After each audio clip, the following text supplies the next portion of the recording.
The morning sun painted golden streaks across the walls of Adelaide Cottage as Catherine slowly opened her eyes.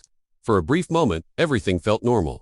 The familiar weight of William beside her, the distant sounds of their children getting ready for school downstairs, the smell of coffee drifting up from the kitchen. But then reality crashed back like a cold wave. Today was the day she had been dreading for weeks. Catherine sat up carefully, her hand instinctively moving to her chest, where the small scar from her recent surgery still felt tender. The doctors had explained everything so clearly, yet it all felt like a dream she couldn't wake up from. The chemotherapy would start next week, and with it would come the exhaustion, the nausea, and the immune system weakness that meant she couldn't risk being around the children when they caught their inevitable colds and playground bugs. William stirred beside her, and she could tell by the way his breathing changed that he was awake too. They had both been sleeping poorly for weeks, their minds racing with questions and fears they tried not to voice during the day. He reached for her hand under the covers, and they lay there in silence, listening to the sounds of their household, coming to life around them. George was already awake. She could hear his confident footsteps on the stairs. At 11, he was becoming so independent, so much like his father, with his serious nature and thoughtful questions. Charlotte's lighter steps followed, probably clutching her favorite stuffed rabbit and humming one of the songs they sang together during car rides. And then there was Louis, still so small at 5, who would undoubtedly appear in their bedroom within minutes, demanding breakfast and wanting to know why everyone seemed so quiet lately. Catherine had spent countless hours over the past month trying to figure out how to explain this to her children. How do you tell your babies that mama is sick without terrifying them? How do you prepare them for separation without making them feel abandoned? She had consulted with child psychologists, read books about helping children cope with parental illness, and spoken with other mothers who had walked this path before her. The decision to temporarily move away during the most intense part of her treatment hadn't been easy. William had wanted her to stay home, had insisted they could manage with extra help and precautions. But Catherine knew her children too well. She knew Louis would want to climb into bed with her when she was too weak to hold him. She knew Charlotte would worry herself sick, seeing her mother unable to eat or keep her eyes open. And George, sweet George, would try to take care of everyone while carrying the weight of understanding more than his siblings about what cancer meant, as if summoned by her thoughts. Louis came bounding into their room, his dark hair sticking up in every direction, and his pajamas twisted from sleep. He launched himself onto the bed between them, chattering about the dream he'd had about flying cars and asking if they could have pancakes for breakfast. William scooped him up, tickling him until he giggled, and Catherine felt her heart clench at the sound. How many mornings would she miss? How many silly conversations and spontaneous hugs would pass without her? She forced herself to get up and start the day, moving through their morning routine with deliberate attention to every detail. She helped Louis brush his teeth, standing behind him at the bathroom sink and watching his concentrated face in the mirror as he worked. She braided Charlotte's hair, taking extra time to make it perfect. Listening to her daughter's excited chatter about the art project she was working on at school, she double-checked George's backpack and reminded him about his football practice. Ruffling his hair, the way he pretended to hate but secretly loved at breakfast. William kept the conversation light, asking about school projects and weekend plans. But Catherine could see the questions in her children's eyes. They had sensed the tension in the house, the hushed conversations between their parents, the way visitors spoke in unusually gentle tones. Children were so much more perceptive than adults gave them credit for. After the older children left for school, Catherine found herself alone with Louis in the kitchen. He was building an elaborate tower with his cereal pieces, completely absorbed in his creation. She sat beside him, memorizing the way his small hands moved so carefully, the way he bit his lower lip when he concentrated, the way he looked to her for approval when he accomplished something difficult. William appeared in the doorway, already dressed for his morning appointments. Their eyes met across the kitchen, and she could see he was struggling too. They had been partners in everything for so many years, facing challenges together, sharing the load of royal duties and parenting. This separation would be the first time they would have to be strong apart instead of together. Louis looked up from his cereal tower and announced that he wanted to show Mama his new drawing. He ran to get his sketchpad, and Catherine's breath caught when she saw what he had created with his crayons. It was their family, all 5 of them holding hands in front of their house, with a rainbow overhead and flowers everywhere. She was in the center, smiling widely, her hair flowing behind her in the wind he had somehow captured in wavy lines. That afternoon, while Louis napped, Catherine walked through every room of their home. She touched the piano where she had tried to teach Charlotte simple melodies, running her fingers over the keys that had heard so much laughter and music. She stood in the playroom, looking at the carefully organized toys and books, remembering countless hours spent reading stories and building block castles. She paused at the family photos lining the hallway, each one capturing a moment of joy she had taken for granted at the time. As evening approached and the children returned from school, Catherine felt time slipping away from her, like sand through her fingers. Every ordinary moment felt extraordinary now. George's serious questions about homework. Charlotte's dramatic retelling of playground adventures. Louis's insistence that they read 3 bedtime stories instead of 2. These were the moments that made up a life, the simple daily rhythms that she had never imagined she would have to step away from. That night, after the children were finally asleep, Catherine and William sat together in their bedroom, surrounded by the half-packed suitcase that represented everything about to change. Tomorrow would bring new challenges, but tonight, they still had each other, and the quiet certainty that their love could weather any storm. The kitchen at Adelaide Cottage had never felt more sacred than it did that Tuesday morning. Catherine stood at the stove, making what she knew would be her last family breakfast for several weeks. The familiar routine of cracking eggs and buttering toast felt different now, weighted with meaning she had never noticed before. Every small action seemed to echo in the quiet morning air, but William moved around her with practiced ease, pouring orange juice and setting out plates. They had perfected this morning dance over years of marriage, each knowing instinctively where the other would be, what they would need. But today, there was a gentleness in their movements, a careful attention to not bumping into each other, as if they were both made of something fragile that might break. George appeared first, already dressed in his school uniform, his hair neatly combed, and his backpack ready by the door. At 11, he had developed his father's sense of responsibility and punctuality. He kissed his mother's cheek as she handed him his plate, and Catherine held on to that moment just a second longer than usual. George seemed to understand, giving her an extra squeeze before taking his seat at the table. Charlotte bounced down the stairs next, her school jumper inside out and her shoes on the wrong feet. She was humming a song they had heard on the radio the day before, completely off-key, but with such joy that Catherine found herself smiling despite everything. Charlotte had always been their ray of sunshine, finding magic in the most ordinary moments. She wrapped her arms around Catherine's waist from behind, standing on her tiptoes to reach. Louis was the last to join them, dragging his favorite stuffed elephant and rubbing sleep from his eyes. At 5, he still moved slowly in the mornings, needing extra cuddles and gentle coaxing to fully wake up. Catherine lifted him onto his chair and helped him pour syrup on his pancakes, watching as he created elaborate patterns with the golden liquid. The conversation around the breakfast table was lighter than it had been in weeks. William told silly jokes that made Charlotte giggle uncontrollably. George shared news about an upcoming school project on medieval castles. Louis announced his plans to teach their dog new tricks, though the patient golden retriever seemed more interested in sleeping than learning. Catherine listened to every word, filing away their voices, their laughter, their individual ways of expressing excitement or concern. After breakfast, as the children gathered their school things, Catherine found small moments with each of them. She helped Charlotte find her missing library book, discovering it under a pile of art supplies in the playroom. She reminded George about his dentist appointment later in the week, making sure William had all the details written down. She tied Louis's shoelaces, taking time to show him again how to make the loops, even though she knew he wasn't quite ready to master it yet. The school run was bittersweet. Catherine sat in the passenger seat while William drove, turning around frequently to engage with the children's chatter from the back seat. Charlotte was excited about show and tell, clutching a shell they had found during their last beach holiday. George was quietly reviewing notes for a math test. Louis was making his stuffed elephant dance to music only he could hear.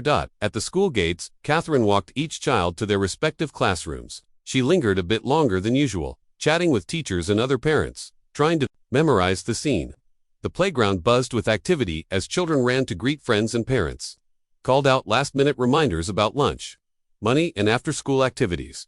George's goodbye was characteristically mature. He hugged her tightly and whispered that he would help take care of Charlotte and Louis while she was away. Catherine felt her heart swell with pride and break a little at the same time. He shouldn't have to carry such responsibility at his age, but she knew his caring nature wouldn't allow him to do otherwise. Charlotte's farewell was more dramatic, as everything was with their middle child. She covered Catherine's face with kisses and made her promise to call every single day. She presented Catherine with a drawing she had made that morning, a picture of the two of them holding hands under a smiling sun. Catherine folded it carefully and promised to keep it with her always. Louis was the hardest goodbye of all. He clung to her leg as other children ran past them into the classroom. His teacher, Mrs. Henderson, was understanding and patient, but Catherine could see the confusion in her youngest son's eyes. He didn't understand why this goodbye felt different from all the others. She knelt down to his level and cupped his small face in her hands, telling him she loved him more than all the stars in the sky. The drive home was quiet. William reached over and took her hand as they pulled away from the school, both of them lost in their own thoughts. The house felt different when they returned, somehow both too quiet and too full of memories. Catherine wandered from room to room, touching surfaces and straightening things that didn't need straightening. In the afternoon, she focused on practical preparations. She organized her medical information and treatment schedule for William. She wrote out detailed notes about each child's routines, preferences, and the little things that brought them comfort. George liked his sandwiches cut diagonally and needed gentle reminding about homework. Charlotte slept better with her bedroom door slightly open and her nightlight on. Louis still sometimes had bad dreams and found comfort in his father's old university sweatshirt. She recorded herself reading some of their favorite bedtime stories, her voice steady despite the emotion threatening to overwhelm her. She wrote little notes to be tucked into lunchboxes and backpacks, reminders of her love that could be discovered on difficult days. She prepared a care package for each child, filled with small treasures and photos they could hold when they missed her. As evening approached, Catherine found herself in the garden, looking at the flowers she had planted last spring. The roses were beginning to bloom, their petals soft and fragrant in the warm air. She had planned to tend this garden through the summer, to teach the children about nurturing growing things. Now someone else would water these plants and watch them flourish. William found her there as the sun began to set, painting the sky in shades of pink and gold. He didn't say anything, just stood beside her and wrapped his arm around her shoulders. They watched the colors change across the horizon, both knowing that tomorrow would bring a new chapter in their story, one they would have to navigate with courage and faith in their love for each other and their children. The afternoon sun streamed through the windows of Adelaide Cottage as Catherine sat cross-legged on the floor of the children's playroom, surrounded by photo albums, craft supplies, and small wrapped packages. Her hands moved carefully as she wrote on colorful cards, each one containing a message of love for her children to discover in the coming weeks. The house was quiet with the children still at school, giving her precious time to complete these final preparations. She had started this project weeks ago, but now with only hours left before her departure, every word felt more important than ever. For George, she wrote encouraging notes about his upcoming exams and reminders of how proud she was of his kindness to younger children at school. For Charlotte, she created little drawings alongside her words, knowing her artistic daughter would treasure the silly sketches of cats and flowers. For Louis, she kept the messages simple, with lots of hearts and smiley faces he could understand even though he couldn't read all the words yet. The sound of William's car in the driveway made her heart race. Soon the house would be full of voices and energy, and she wanted to savor these last ordinary moments with her family. She quickly gathered her materials and headed to the kitchen to start preparing their favorite dinner. If this was to be their last meal together for a while, she wanted it to be special. Catherine was stirring pasta sauce when 3 pairs of feet came thundering through the front door. Charlotte reached her first, as always, wrapping her arms around Catherine's waist and chattering about her day. She had learned a new song in music class and insisted on performing it right there in the kitchen, complete with dramatic gestures that made Catherine laugh despite the heaviness in her heart. George appeared more quietly, setting his backpack down carefully and washing his hands without being asked. He had grown so much lately, not just in height but in maturity. Catherine could see William in the way he observed everything around him, taking in the details that others might miss. He noticed the extra care she had taken with dinner, the way she kept glancing at the clock, the slight tremor in her hands as she worked. Louis bounded in last, his shirt untucked and his face smudged with something that looked like paint from art class. He launched himself at Catherine with such enthusiasm that she had to steady herself against the counter. His joy was infectious and uncomplicated, and she buried her face in his hair, breathing in the scent of childhood that clung to him. William joined them in the kitchen, loosening his tie and rolling up his sleeves to help with dinner. He moved around the space with familiar ease, setting the table and opening windows to let in the evening breeze. Their eyes met frequently as they worked, having conversations without words the way couples do. After years of partnership, dinner was a masterpiece of controlled chaos. Charlotte dominated the conversation with animated stories about her friends and teachers. George contributed thoughtful observations about his history lesson and asked intelligent questions about current events.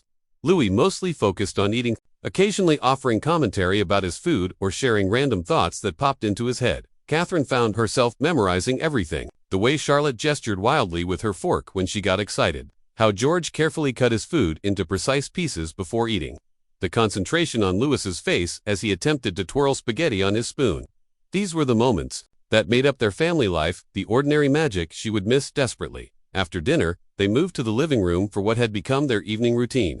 William built a fire in the fireplace even though the weather was warm, knowing the children loved watching the flames dance. Catherine settled onto the large sofa with Louis curled against her side, while George and Charlotte sprawled on the carpet with books and drawing pads. The conversation turned to plans for the coming weeks. William had arranged for his schedule to be lighter so he could be more present for school activities and bedtime routines. Catherine's sister had offered to help with driving to activities and playdates. Everything had been carefully organized to maintain as much normalcy as possible for the children. George looked up from his book and asked the question that had been hovering in the air all evening. When exactly would Mama be leaving, and when would she come back? Catherine had dreaded this moment, but she answered honestly. She would leave in the morning, and while they weren't sure exactly how long the treatment would take, she hoped to be home in time for Charlotte's birthday in 2 months. The news settled over the room like a blanket, heavy but not suffocating. Charlotte climbed onto the sofa and nestled against Catherine's other side. George closed his book and moved closer. Even their dog seemed to sense the mood.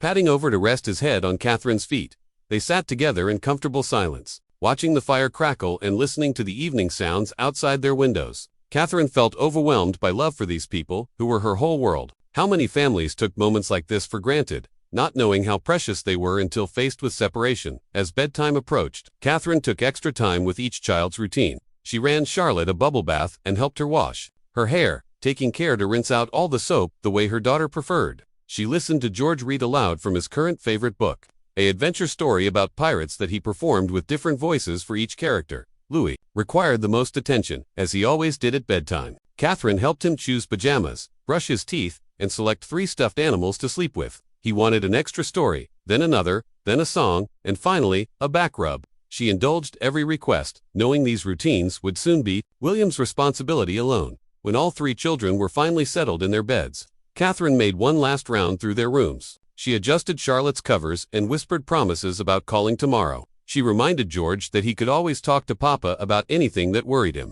She kissed Louis's forehead and told him she would think about him every night. When she looked at the stars, downstairs, William was cleaning up the dinner dishes and tidying the kitchen. They worked together in companionable silence, both lost in thought about the morning ahead.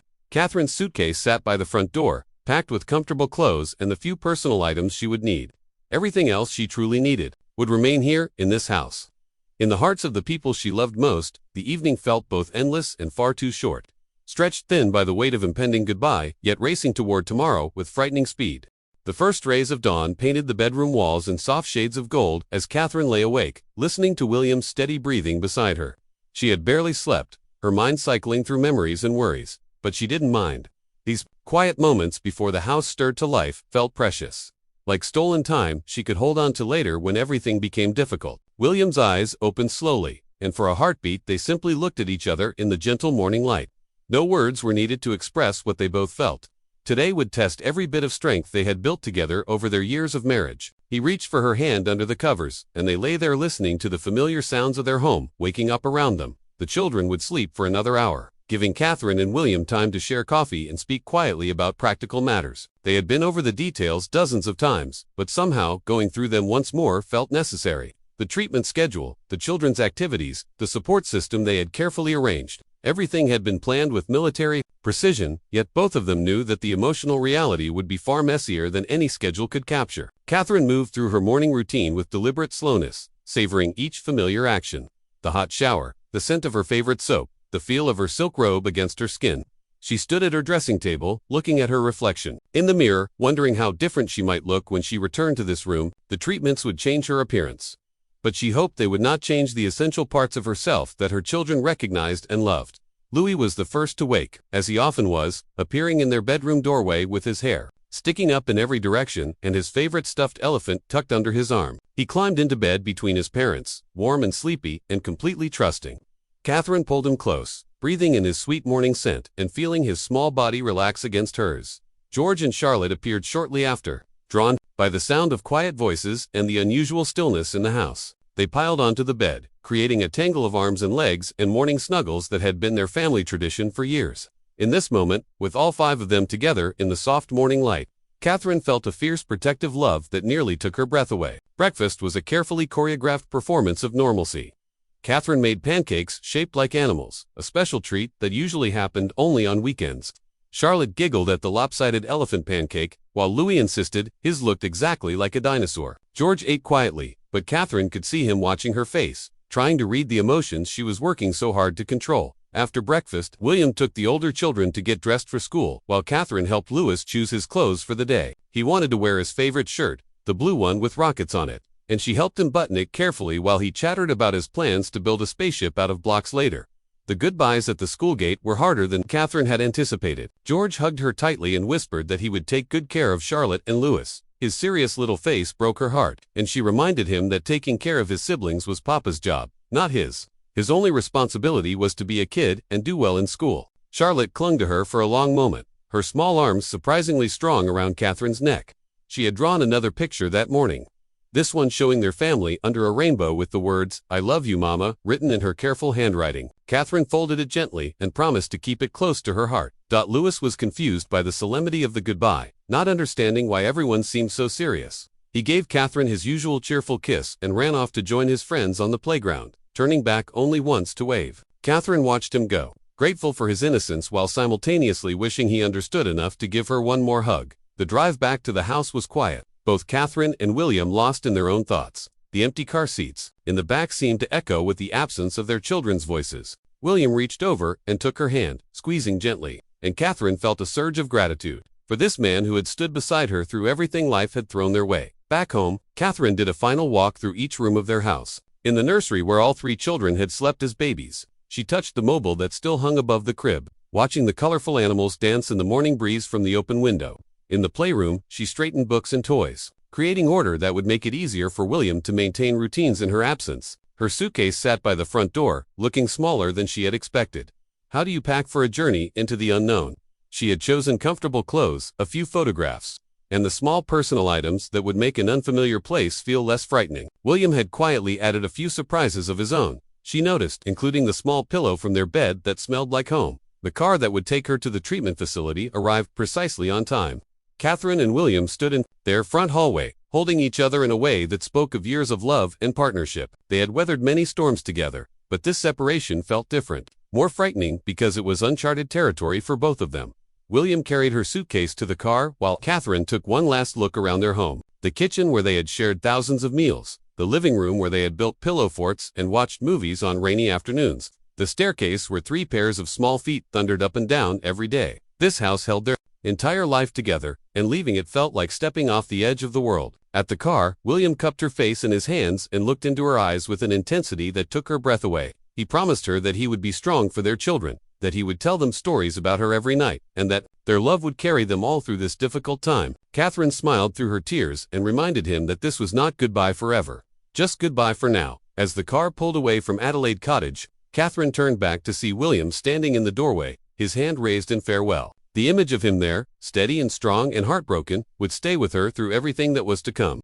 The treatment facility felt nothing like the warm chaos of Adelaide Cottage. Catherine sat in her private room, staring out the window at a perfectly manicured garden where not a single flower seemed out of place.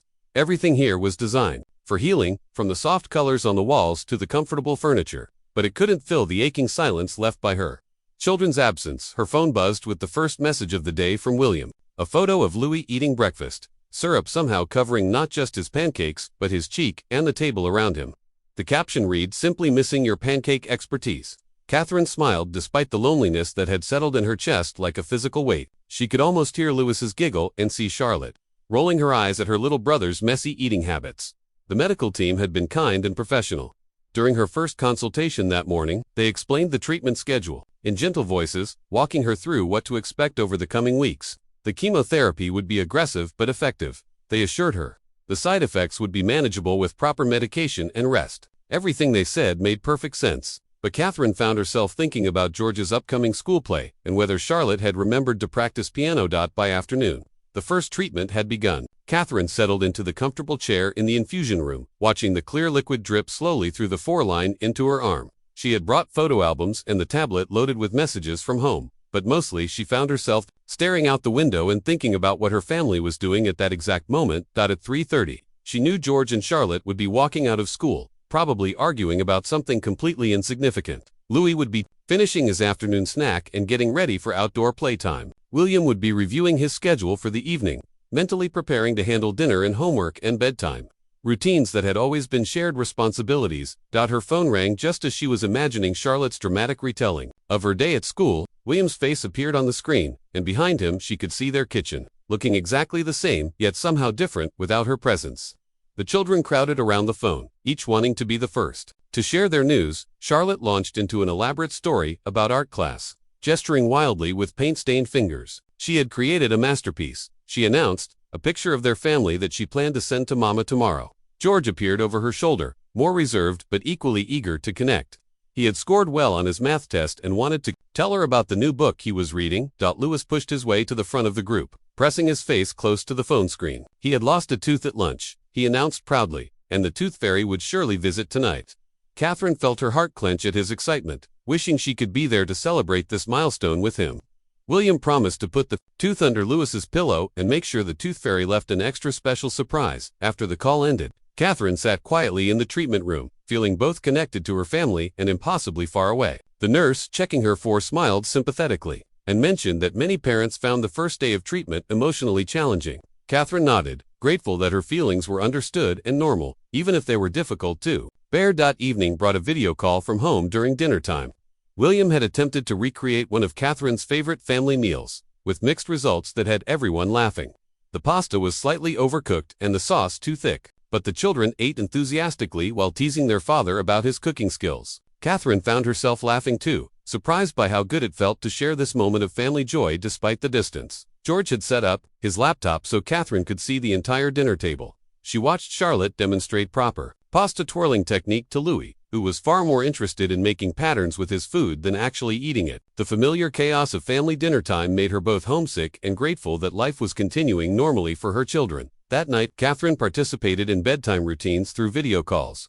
She watched William help Louis brush his teeth, offering encouragement and silly jokes from hundreds of miles away. She listened to Charlotte read from her favorite book, praising her improving skills and asking questions about the story. With George, she talked about his plans for the weekend and reminded him how proud she was of his helpfulness with his younger siblings. After the children were asleep, Catherine and William talked quietly on the phone, sharing the details of their separate days. He told her about Louis's excitement over his loose tooth and Charlotte's elaborate plans for her art project. She described the treatment process and the kind staff who were taking care of her. They talked about practical matters and deeper fears, maintaining the emotional intimacy that had always been the foundation of their marriage. The first week passed in a pattern of treatments, phone calls, and quiet moments of recovery. Catherine found herself looking forward to each connection with home, counting the hours between conversations with her children. William sent photos throughout each day, little glimpses into their world that helped her feel less isolated from the life continuum without her. Charlotte mailed her first care package, a shoebox decorated with stickers and filled with drawings, a friendship bracelet, and a small stuffed animal that smelled like home. George contributed a carefully written letter updating her on school events and neighborhood news. Louis had included a handful of his favorite small toys and a recording of himself singing the bedtime song she used to hum to him. As the second week began, Catherine could feel her body responding to the treatment. She was more tired than usual, and her appetite had decreased, but the medical team assured her these were normal responses. More importantly, she could feel her family's love supporting her through each difficult moment. Their daily calls had become the highlight of her days, bright spots of connection that made the separation bearable. William's strength amazed her.